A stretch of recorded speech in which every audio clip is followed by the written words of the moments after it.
Greetings again. This is your travel host, Mick Donald Wataberger.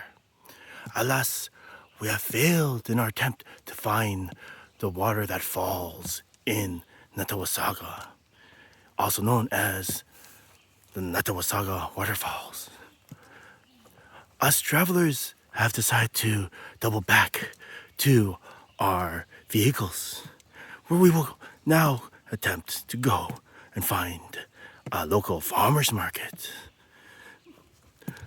One day we will try to attempt to find the fabled Nottawasaga Falls.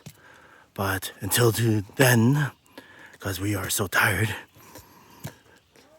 we will postpone that journey. But we'd like to thank you for joining us in our journey. And until we meet again, this again is Mick Donald Wataberger signing off.